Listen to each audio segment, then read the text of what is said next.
Viena no vadošajām Madonas rajona uzņēmēja darbības nozarēm ir lauksaimniecība. Rajonam raksturīgs daudzveidīgs reljefs, sākot no Barkavas līdzenumiem līdz pat Vestienas paugurainajai apkārtnei, kas arī nosaka galvenos laucinieku darbības virzienus.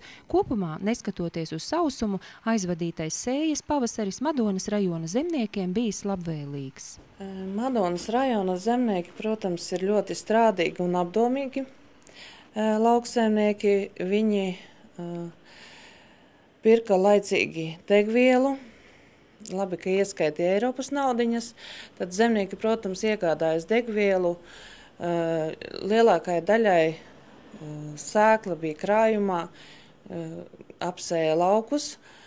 Pavasaris, protams, bija sauss, bet tagad lietus ir palījis, un es domāju, ka arī raža solās būtu normāla. Ir gan sadīguši tie sējumi nevienādi, bet es domāju, ka būs viss kārtībā. Saņemtie Eiropas Savienības platība maksājumi ir ļāvuši zemniekiem norēķināties ar kredītsaistībām bankās.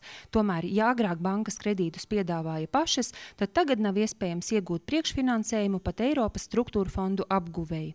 Protams, vislielākās grūtības ir tiem zemniekiem, kas ir ņēmuši kredītus. Tad, kuri varbūt ne īsti labi aprēķināja, sastādīja savus biznesa plānus, varbūt neatbilstoši, un tagad ir problēmas ar kredītmaksājumiem. Bet zemnieki jau ir ļoti tādi pacietīgi un izturīgi, un, protams, visus spēkus tagad mēģina sakoncentrēt un ar šiem te maksājumiem tikt galā. Protams, tagad tikko nesen ir saņemtas visas Eiropas naudiņas platība maksājumi, ja, un lielākā daļa ar bankām arī kredītmaksājumus norēķinājās. Ja. Bet kā būs rudenī, tas ir grūti prognozēt. Mēs esam ļoti kaut kā divās galējībās krītam. Pagājušo gadu bija tā, iepriekšējos gadus bija tā, ka nauda auga kokos, reklamējās. Tagad ir tā, ka uzņēmējiem vispār nedod kredītus. Un arī ar tiem pašiem Eiropas fondiem, kā šos te Eiropas fondus var apgūt, ja, piemēram, nedod kredītu. Mainoties ekonomiskajai situācijai, mainās arī Madonas rajona lauksaimniecībā izmantojamo zemju īpašnieki. Nekustamo īpašumu uzpircēji vairs nespēja norēķināties ar parādu saistībām, tāpēc daudz zemju tiek pārdotas citiem īpašniekiem. Man sirds sāp par to, kad tagad sakarā ar šo ekonomisko krīzi ļoti daudz zemes, ko varētu mūsu pašu lauksaimnieki nopirkt, paplašināties, un ir pirkt gribētāji, bet vienkārši nav tās naudiņas, un līdz ar to pārdot ārzemniekiem zemi.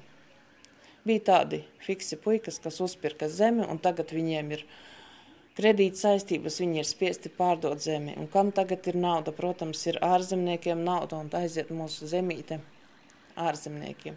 Bet tanī pašā laikā mūsu zemnieki, tanī pašā Barkavas pagastā, Ošupes pagastā, daudzos pagastos, kur ļoti gribētu paplašināties. Bet vienkārši nav tās iespējas tagad paplašināties, jo tā zemīte tiek iztirgota ne tam, kam vajag. Viens no stabilākajiem zemniekiem savas saimniecības attīstībā Madonas rajonā ir Barkavas pagastā dzīvojošais Māris Kolns. Viņa saimniecības darbības pamatprincips ir iespēju un reālās varēšanas sabalansēšana. Māris Kolns savā zemnieku saimniecībā Kolni saimnieko apdomīgi.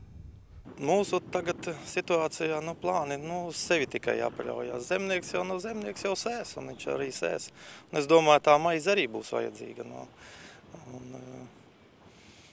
Bet galvenais ir, lai tikai būtu realizācija, lai būtu kur graudus likt. Tad arī zemniekam būs. Vai ir jau zināma cenu politika, ar ko var rēķināties? Pagaidām nekas vēl nav.